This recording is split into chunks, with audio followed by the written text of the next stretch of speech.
Hi everyone and welcome back to Stephan Livera podcast brought to you by Bold. For American listeners interested to buy and sell Bitcoin, go to getbold.io. Now, for this episode, it's actually just a compilation of some shorter interviews that I took in person while at Bitcoin Oasis here in Dubai, UAE. And so this is a smaller invite-only conference and with some interesting insights to be shared in terms of the thinking around what's happening here in the UAE as well as Bitcoin more broadly. So I only got a few interviews just because I was busy that day as well with conference duties. But the interviews I got were with Preston Pysh, Sooly Kobayashi, Max Hillebrand, Siddarth Bharwani, and Lara Eggiman, the organizer of the conference. So I hope you enjoy those interviews. All right, we're here with Preston at Bitcoin Oasis, organized by Bitcoin Arabia. Now, for people who don't know Preston, I mean, most of you do, but Preston is the founder of TIP, the Investors Podcast Network, and also a partner at Ego Death Capital. So, Preston, I guess any overall thoughts here being in the region in the Middle East? Well, it's warm. No, I'm just excited to be here. I don't get to this part of the world too often, so it's kind of neat to be in the location. Excited to talk about Bitcoin as always and the impact that it's having all around the world. I think the thing that I'm so excited about is no matter where I go in the world, there's Bitcoiners and there's people that culturally just kind of fit together. They're trying to create a new world of finance that's fair and ethical, and I'm here for it. And these are my people, so I'm excited to be here. Fantastic. And now we're here in April of 2025.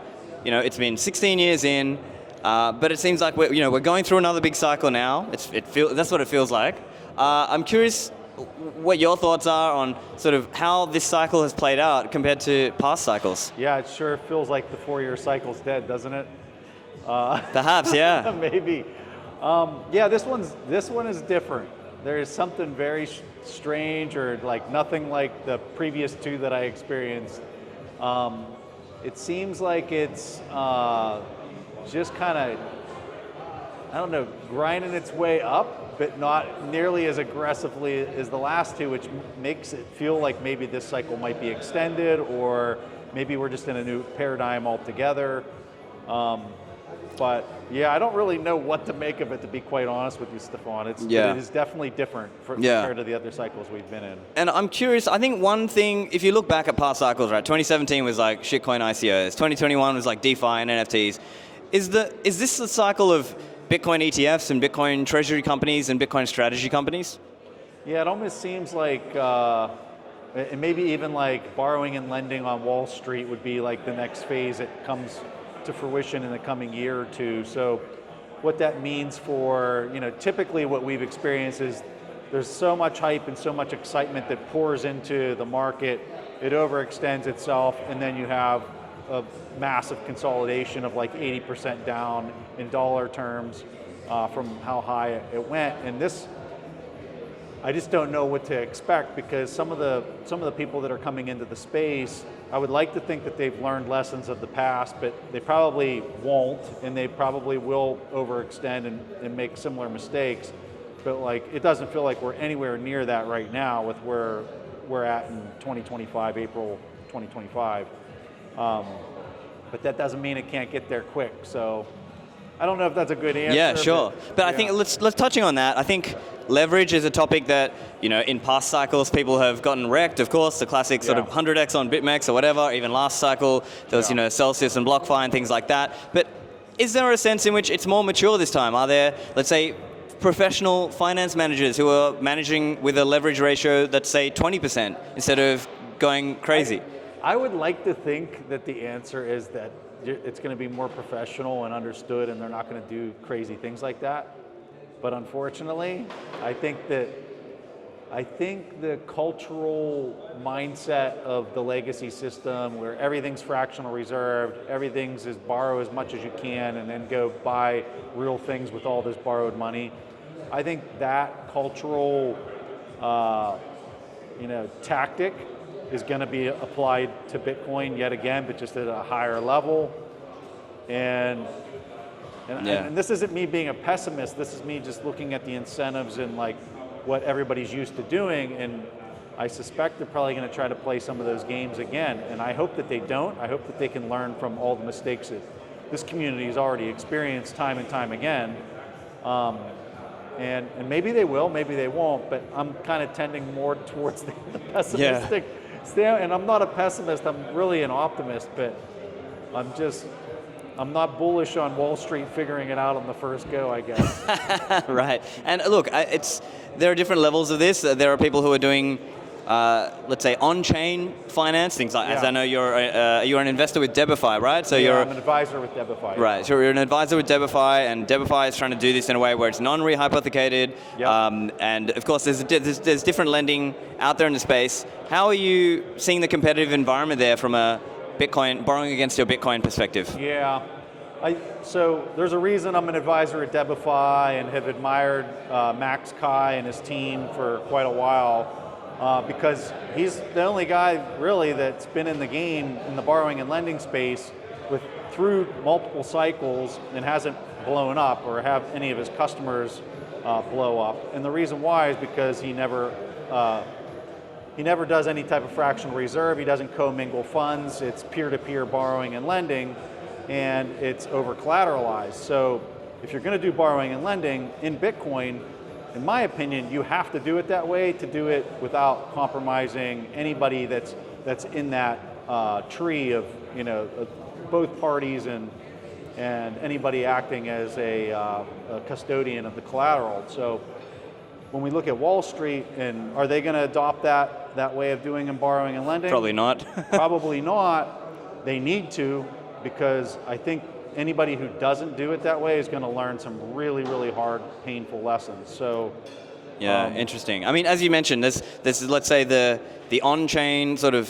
version of this, the non-rehypothecation form of it, and then you have the treasury and leverage companies that are just sort of doing it more in the TradFi style, let's say. And you could say, let's say the non-rehypothecation style is perhaps safer in certain contexts, but maybe I wonder if the volume is going to be larger in the TradFi world, because most of the wealth is still in the TradFi world, right? Yeah, and I think you also have an interesting dynamic where you now have ETFs, and you're going to have the rehypothecation of the ETF certificates, which is like a derivative on top of a derivative of the underlying Bitcoin. So, like, what does that mean for Wall Street crunching the numbers and realizing that it's been overextended? I don't know, but I do know there's a lot of games that Wall Street likes to play in a fractional reserve, under collateralized kind of way, and in my opinion, that's incompatible with how Bitcoin operates.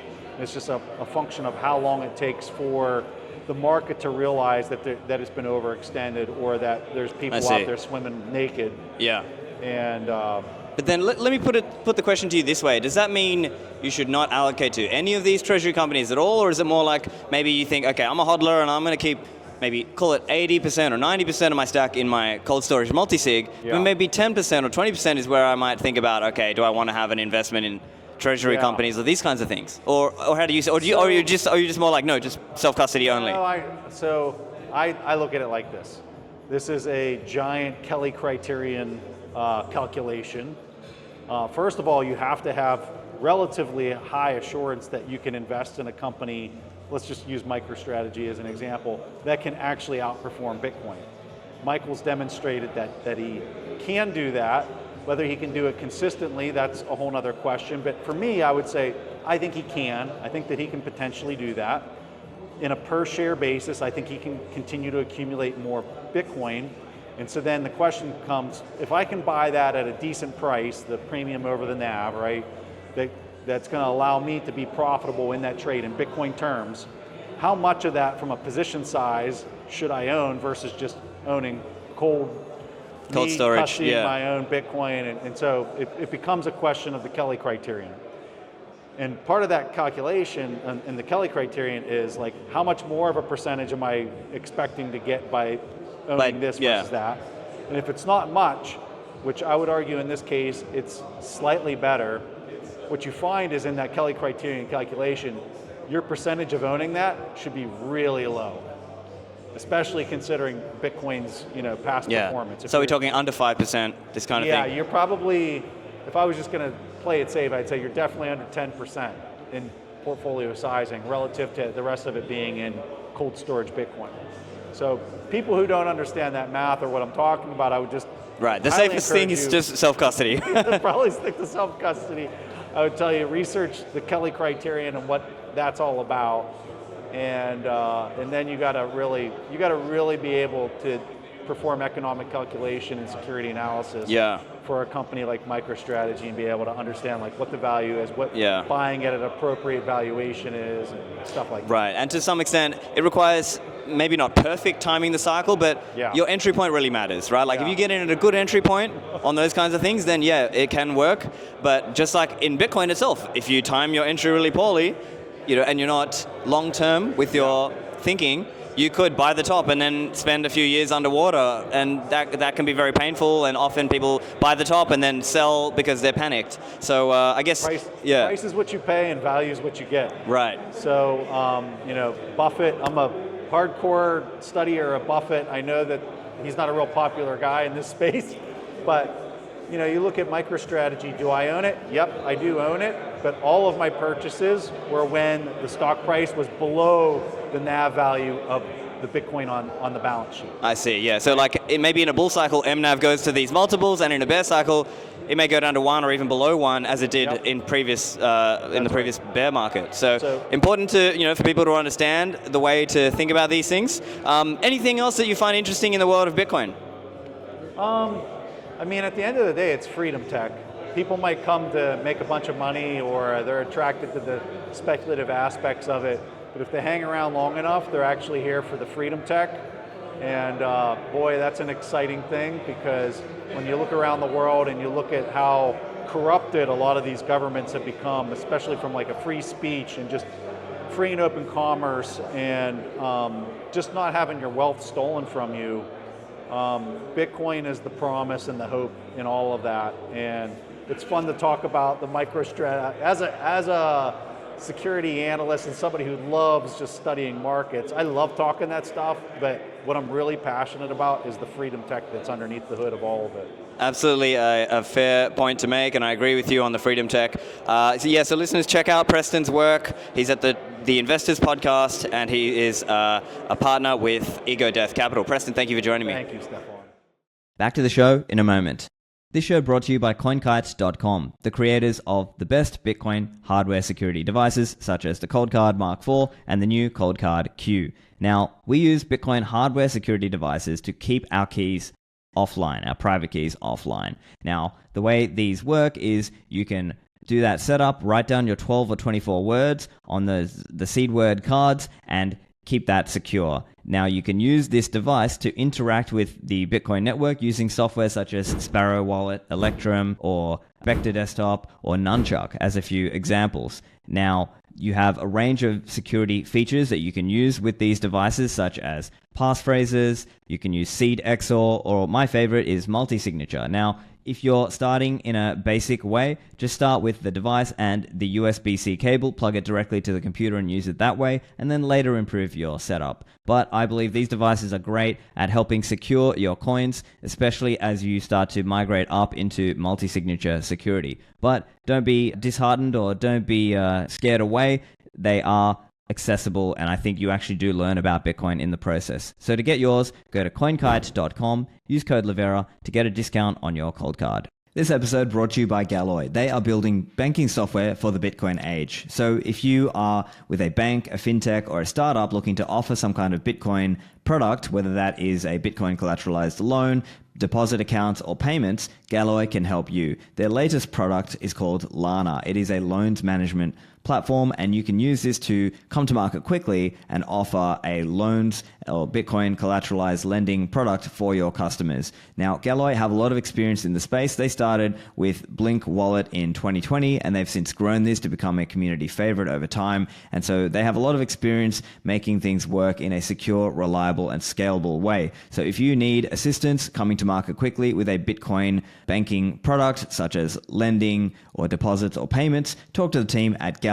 You can email them. The email is biz@galoy.io, or go to the website galoy.io.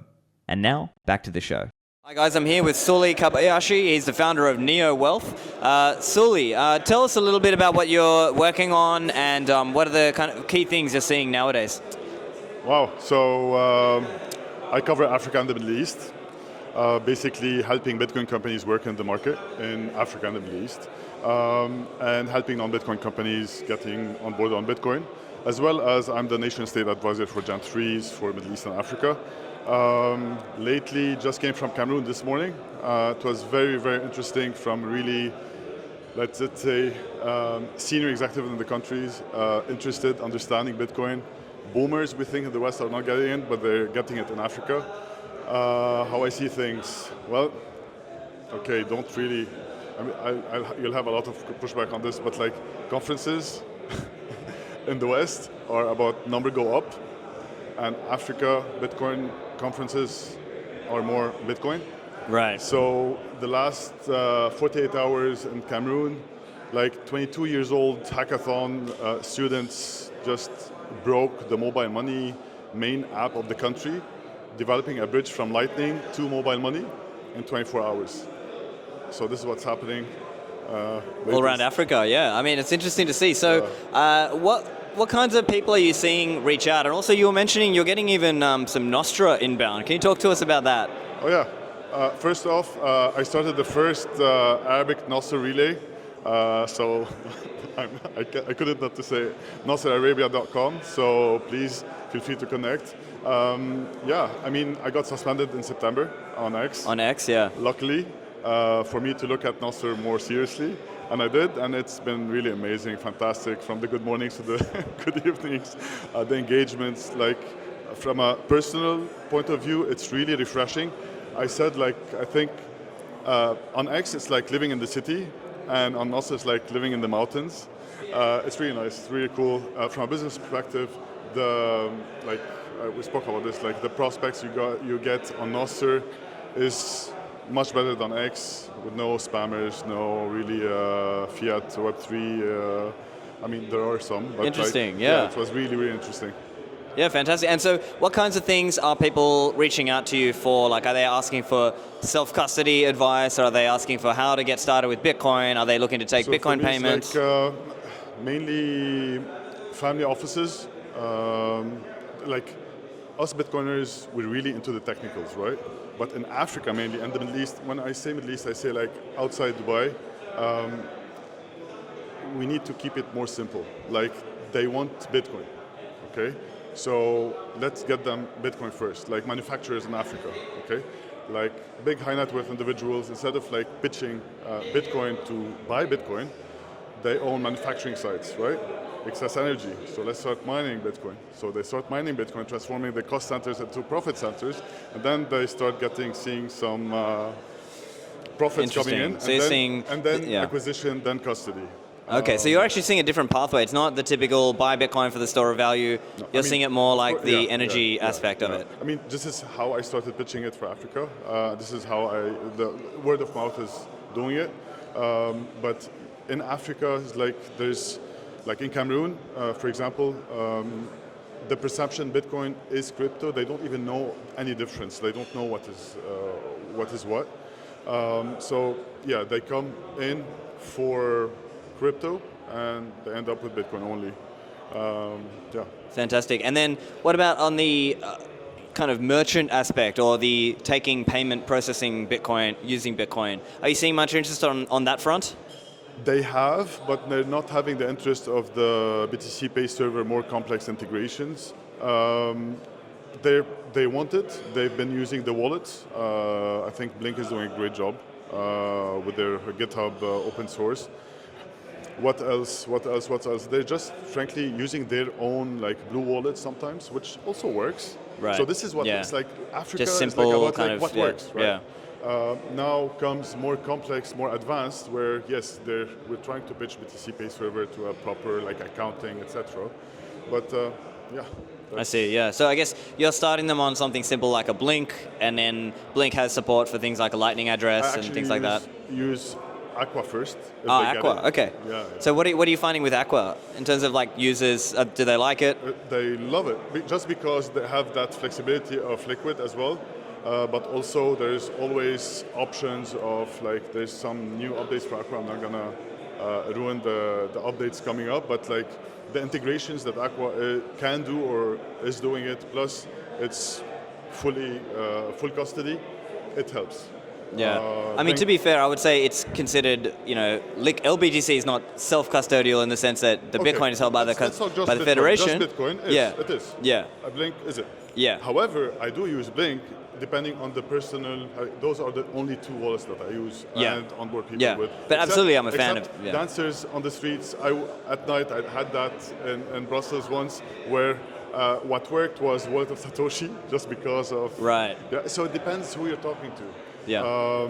Blink is great for the different reasons. I love their Bolt 12 option. Yeah, and the stable sats. For the merchants, etc. Yes.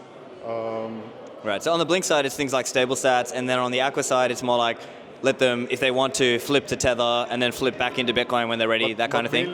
Mainly Aqua for the custody. Okay, right. For their seed trace.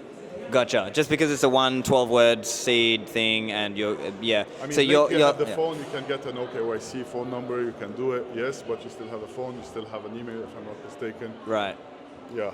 Okay, interesting. Okay, so it's just interesting angles, different ways of kind of onboarding people. There's no one way only. Like we want to be like you go only let's say you're tool agnostic. You choose the right tool for the job aspect. Yeah. Let them get on Bitcoin first and then take it from there. Yeah, fantastic. Okay, well, where can people find you? Nasser. All right. All right, well, we'll put the links in the show notes, and that's it. Thank you, Sooly. Stephan. Thanks, man. Hi guys, I'm here with Max Hillebrand. Max is now working with Sound Money Solutions. So Max, just give us a quick overview. What is Sound Money Solutions? Yeah, we're helping people to set up their own self-custody. Right? We all know that holding your own keys is how you hold your own Bitcoin. And therefore we make it sure that you have the technologies, the hardware and the software and the know-how to be secure in this. Right? So we've curated a set of hardware from multiple hardware wallets to steel engravers, Faraday bags, full nodes, a Graphene OS Pixel phone, and everything, the full stack basically. Yeah. Okay, so what's some of the latest in self-custody innovation and some of the latest hot topics that you're focusing on nowadays in terms of the research and selection products? Yeah, I think multi-vendor, multi-sig is a really cool thing that now with PSBTs and output descriptors, we really have a nice suite of different hardware providers that work nicely with each other. And that just takes your security to the next level, right? If any one provider is compromised, your stack is still secure. Right? So I think that's quite interesting, and backup solutions also improved substantially. Right, here again, output descriptors are a key innovation here, but also Shamir secret sharing, for example, to have a threshold of backups that are needed to get to your keys. And I would include the seed hammer, a really cool new hardware, open source both on the hardware and firmware level, to engrave with a CNC mill basically your seed or output descriptors or QR codes into steel. So with all of that, that's a great holistic stack now.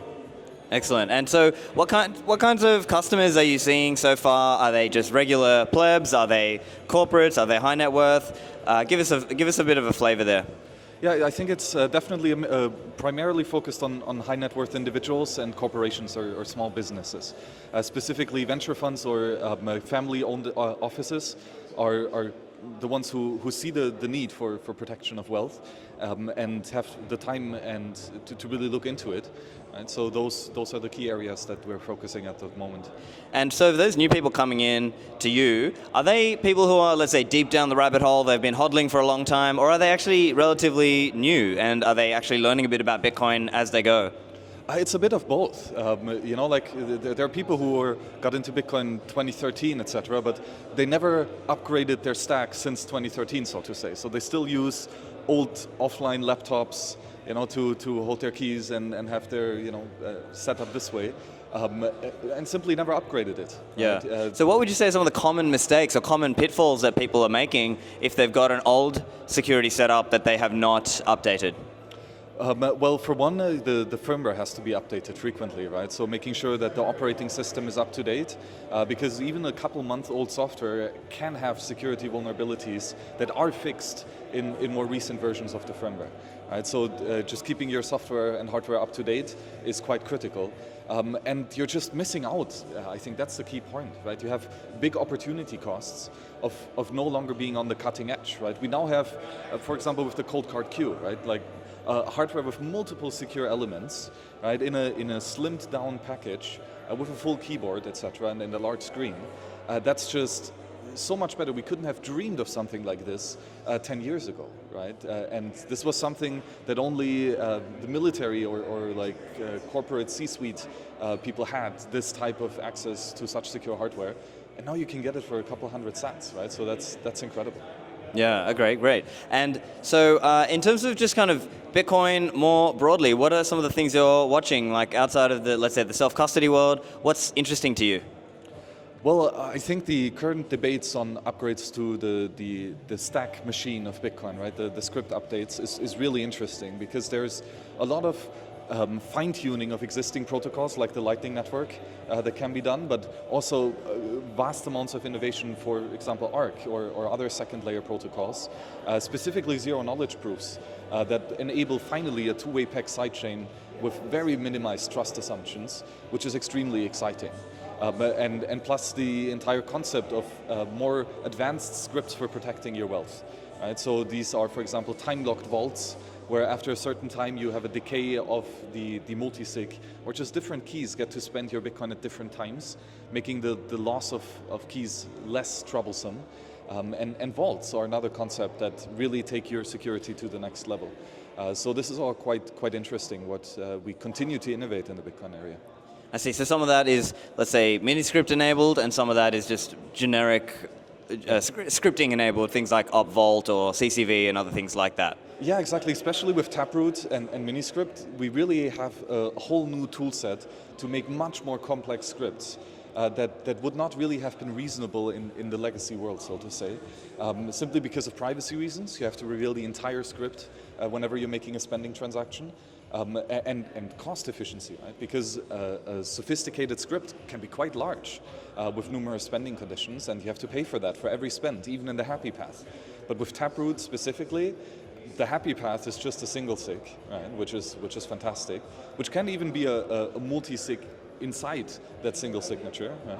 And you have all of the additional spending conditions hidden behind in the tab tree, so that just leads to privacy improvements and efficiency improvements.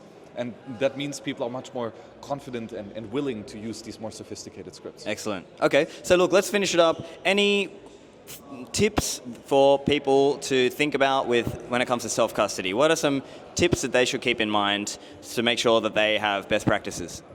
Well, go through the threat vectors in the sense of what do you have and what you want to protect, right? And from whom do you want to protect it from?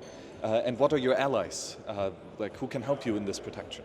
And if you're aware of these, then you can really start to design a custom self-custody protocol for yourself and ensure that your stack is secure, not just now, but in the future, and also that it is inheritable, right, to your kids and grandkids. We're building multi-generational wealth, and it would be quite a shame if you actually lose your Bitcoin at the time of passing.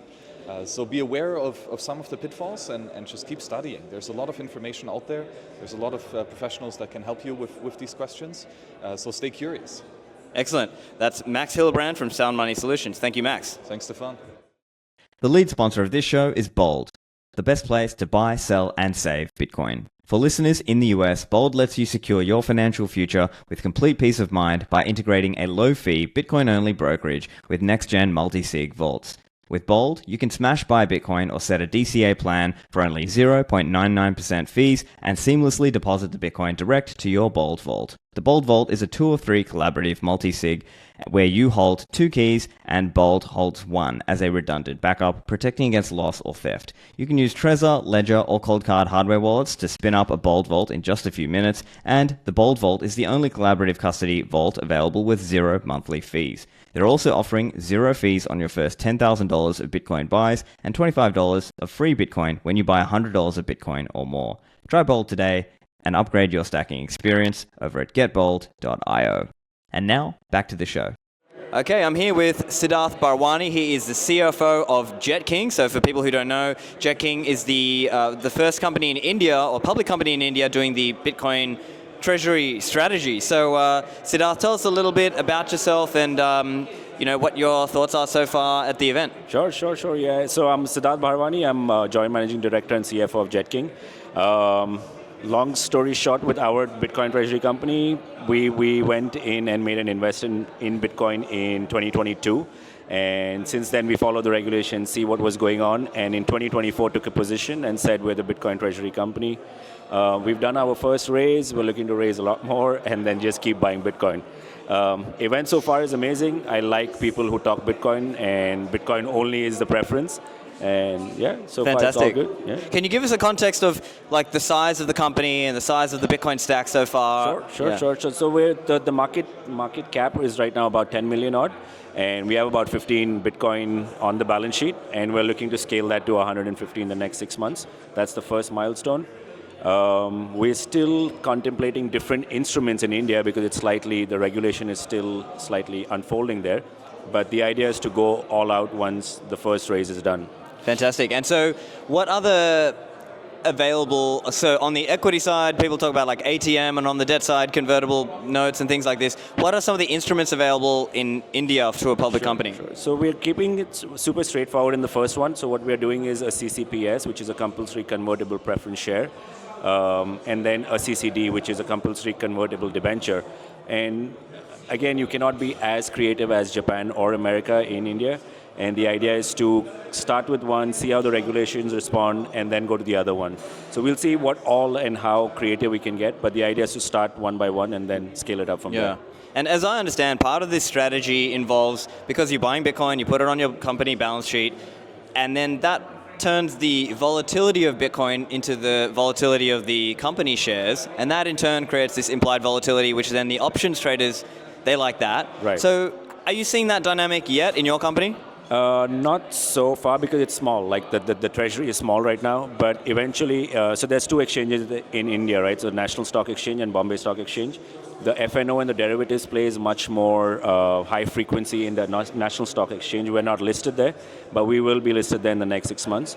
And once we get there on the National Stock Exchange, the idea is to come up with these different derivative instruments to tap into the volatility.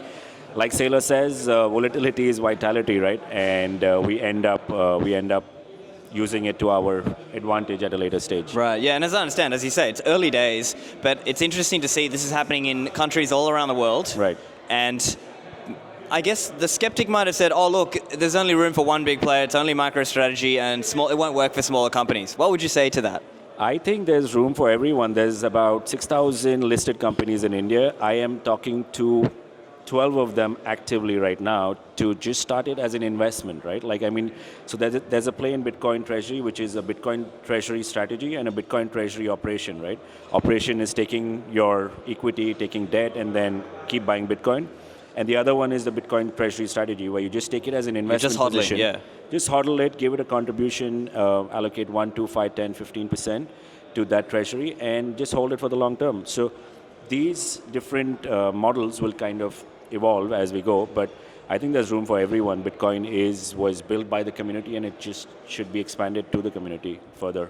Excellent. And what has the reaction been in the Indian market, and I guess from the Indian regulators? What are you seeing there? The market, so since we announced the strategy, the share price has been 4x, and we've not even started. It's not even gone 0 to 1, right? And regulators are wanting to know more about virtual digital assets. They want to see how this whole play gets into equity. And so far, there's not been any reservation. So far, they've been super open to what we are doing, and they like what we're doing, and they want to see how rapidly we can scale it from here. So far, it's all good. Interesting. And things are going in the right direction. Yeah. And I think the other interesting play with these companies is that they can tap a cheaper form of capital than individuals can. Right. Like a normal, everyday retail individual can't access this kind of cheap capital. So do you have any comment on the kinds of rates of, the cost of capital for you as a company to do this strategy versus an individual? So in India, it is the cost of capital is higher, right? So you can raise capital between, unlike Japan or America, the capital raise is between 5 to 9%, and sometimes for corporates it's higher. I personally don't want to. I don't think looking at debt is the right way of going for it first. You can structure out businesses which has good enough cash flows and then pump that back into it. So we are not looking to use very aggressive debt in the first stages, and much later when the company is slightly bigger, we look at what shapes and forms we can use. But at this stage, we're not looking at it. Yeah, and I'm curious as well if you have any thought on MNAV and this idea. It's at least the way I'm understanding it. I get the sense that it's probably going to expand during bull runs and then contract during bear markets or kind of consolidation phases. Correct. How are you seeing that, or do you see it differently, or how do you see that? No, so fundamentally, I think because of the scarcity of the asset class, right? Because of the way Bitcoin is structured, ultimately in the long term, MNAV is going to be one of the most crucial KPIs, and it's similar to what a discounted cash flow model is, or it is the multiple that a company gets in the future. So foundationally, companies who acquire more Bitcoin and have it on their balance sheet, their MNAV is going to skyrocket, I personally feel. There will be a sense of maturity in that MNAV, but I think it's one of those KPIs where Bitcoin per share, MNAV, about your Bitcoin and the holdings that you have are super important to keep a look on, and that helps you look at your capital. So of course, the bull-bear theory is ongoing, but ultimately we're here for the long run, right? 30 years, 40 years, and we'll see a lot of runs happening in that case. So the idea is to keep generating businesses that are generating cash flow and fiat, and then keep buying Bitcoin. Yeah, I think it makes sense. I think it's more like this is what I would, if somebody is new and they think, oh, this is just like easy leverage. Well, yes, but you have to also be aware, and you need to have a long-term thesis as you do. Exactly. So I guess what do you have a view on where how quickly other companies are going to copy you? So I think it's a lot to do with advocacy, right? And it's a lot to do with the fact that people are thinking that legality is still a concern in India when it's not. It's a 100% legal asset. There's a massive infrastructure around your exchanges. And people just keep thinking about the fact that it is slightly illegal right now. So I think it starts with advocacy. I think we've kind of become the flag bearers of that in India. We're talking to so many companies. We're talking to so many individuals to tell them about Bitcoin as an asset class, firstly. And we ourselves are focusing on 3 levers, right? Which is the treasury company, becoming a Bitcoin learning company, and this is not only for individuals, for corporates as well. Like we're partners with Bitcoin for corporations, for example, and we'll be conducting masterclasses for like a good set of people to understand this. So I think the idea is to see it. It's a slow-moving process. Unfortunately, India is a slightly slower market for adoption. But I think once it opens up, it's just going to be wildfire. So when I say opens up, when there's one positive word from the regulators, say RBI, for example, to say that, okay, fine, Bitcoin this is how we see it, I think it's just going to catch on. It's going to be like the smartphone boom or the data boom that had happened in India, and it's just going to be wildfire. Right, everyone will just get into it. Also, we were touching on some of the Bitcoin metrics, things like BTC yield, Bitcoin per share. Obviously, I assume you're across all of these, but what do you see as the useful metrics? Do you think we need other metrics? What are some of the important Bitcoin metrics that a public company should be talking about and assessing? Sure. So I think the entire metrics or the KPIs that have been built are fairly new. It's what strategy kind of laid out. Metaplanet is tapping into it very aggressively. And the point is that it's evolutionary. It will have different shapes and forms coming in, like what we spoke about, MNAV or even Bitcoin per share. But right now, that is one of the only most important KPIs that we're looking at is Bitcoin per share. How much Bitcoin per share can we allocate to our shareholders? And that's one of the top 2 that we're focusing on. So it's an evolutionary piece. We will see it happen as we go. And whichever other KPI is suitable, we look at how Bitcoin kind of taps into it. And it is worthwhile pointing out that we're just still so early in this that, we talk about MNAV and how maybe it might be high or whatever, high or low, and it'll move around, obviously. But remember, there's also this fundamental point where there's a lot of very stretched PE ratios. Like Preston was mentioning, how even just in normal equities, PE ratios are very, very high. So there's just a big, big market out there. for more capital to flow into Bitcoin, isn't it? Totally. So these ratios are all. I don't know if the word is speculative, but it is speculative, so to speak, right? And all of these ratios get a performance over time, and even in the case of Bitcoin, ultimately they will have the Bitcoin performance as and when Bitcoin appreciates and goes higher. These ratios end up improving, so that's where we see it. Fantastic. Well, I think that's a good spot to finish there. Listeners, check it out. Siddarth, the CFO of JetKing. Thank you for joining me. Thank you so much. All right, I'm back with Lara. Lara is the organizer, or let's say the lead organizer, co-founder of Bitcoin Arabia, the team who put on this event, Bitcoin Oasis. So Lara, what are you thinking? How has the event been so far this year? Yeah, I'm super happy with it. You know, when you organize events, a lot of things can go wrong, and everything went really smooth. So I'm very happy with the people that are here, with how things are running. So yeah, it's going very well. And now this is an invite-only conference, so it's more of a smaller atmosphere. But what are the main differences you notice there by doing that? Yeah, so it's really a boutique conference in that sense. So we rather want to keep it small than having 1,000 people, and have a good quality of the attendees, so that the conversations that you are having at Bitcoin Oasis really give you a lot of value. That's the goal that we are pursuing here. Yeah.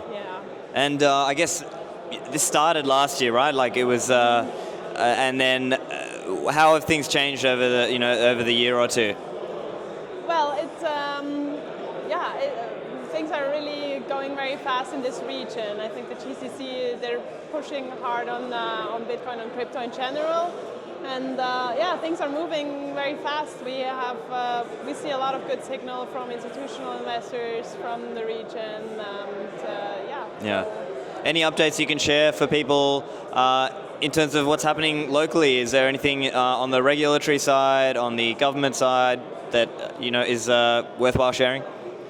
Yeah, so a lot of companies, they struggle to get licensed by VARA. We had a panel on regulation that was touching on this. So yeah, things are sometimes running slow, but they can also run very fast. It really depends a bit where you are, where you're setting up, and we see good signal from Bahrain. We heard today that also in Saudi they might push more towards regulating crypto even, so that would be super interesting if they would also push in that direction. So yeah, a lot of good signal, but things can change very fast in this region of the world. Right? Yeah. Okay. And what are you expecting for the future with? What are the main goals with Bitcoin Arabia, the organization? So we really want to help Bitcoin companies that want to set up here, that want to expand their market here in the GCC. So we're your partner for all things Bitcoin in the GCC. And also investors, if they want to do anything with Bitcoin, that's what we're here for. Yeah, gotcha. And for people who aren't aware, GCC, Gulf Cooperation Council, it's I think it's 6 or 7 nation states that are all obviously around here in the Gulf, UAE, Saudi, and a few others. Do you have any thoughts on what's upcoming with Bitcoin Arabia and with Bitcoin Oasis, the event? We'll see next year what we will do. So Bitcoin Oasis is an annual event, but we always have like smaller events as well. We do investors meetups, we do side events for other conferences. So there's definitely a lot going on. We also have Bitcoin MENA again I guess in December.